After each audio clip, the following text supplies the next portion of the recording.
Avant que le temps ne s'écoule et que les astres n'aient de nom, il existait un frêne plus vaste que le souffle du monde. Ses racines plongeaient dans les ténèbres, ses branches touchaient les étoiles. On l'appelait Yggdrasil, le tronc du tout, l'axe autour duquel tournent les 9 royaumes. Sous l'une de ses racines dormait la source de Mimir, un puits ancien où reposait la mémoire du cosmos. Quiconque y buvait entrevoyait la trame du destin, mais nul ne pouvait s'en approcher sans offrir une part de soi. Alors vint Odin, le voyageur des mondes, celui dont les pas résonnent sur les vents du nord. Il voulait comprendre ce que même les dieux ignoraient, le secret des runes, les mots qui façonnent le réel. Mimir, le gardien silencieux, lui parla du prix. Pour boire de cette eau, il faut donner ce qui voit. Alors Odin, sans trembler, plongea son visage dans l'eau sombre et offrit son œil à la source. Le puits le but comme un serment, et dans l'obscurité liquide, il vit défiler les destins des dieux et des humains, les flammes de la fin et les germes du recommencement. Ainsi, il but le savoir des âges.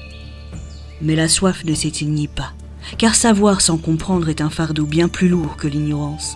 Alors il gravit le tronc d'Yggdrasil et trouva une branche haute, battue par les vents des mondes. Là, il se suspendit lui-même, transpercé de sa lance, vêtu de haillons, les os nus, le souffle fendu. 9 nuits et 9 jours, il resta ainsi, sans pain ni hydromel, les pieds dans le vide, le regard tourné vers les racines du tout. Les corbeaux chuchotaient les mots du néant, les racines saignaient des éclats d'encre, et l'arbre tremblait sous le poids de son agonie. Jusqu'à ce qu'au matin du 9e jour, le frêne lui murmure ce que nul dieu n'avait entendu. Les runes, les forces cachées qui relient la chair à l'esprit, le son au destin. Alors Odin hurla un cri sans nom, et le cosmos même eut un frisson. Les branches se tordirent, les racines bouillonnèrent, et le vent prit forme de parole. Il tomba, vivant et mort tout à la fois, renaissant dans la lumière froide de l'aube. De ses haillons s'échappait une lueur. Il tenait dans ses paumes les signes du monde. Depuis ce jour, les runes portent son sang. L'arbre se souvient. Et dans le murmure des feuilles, on entend encore la promesse du pendu.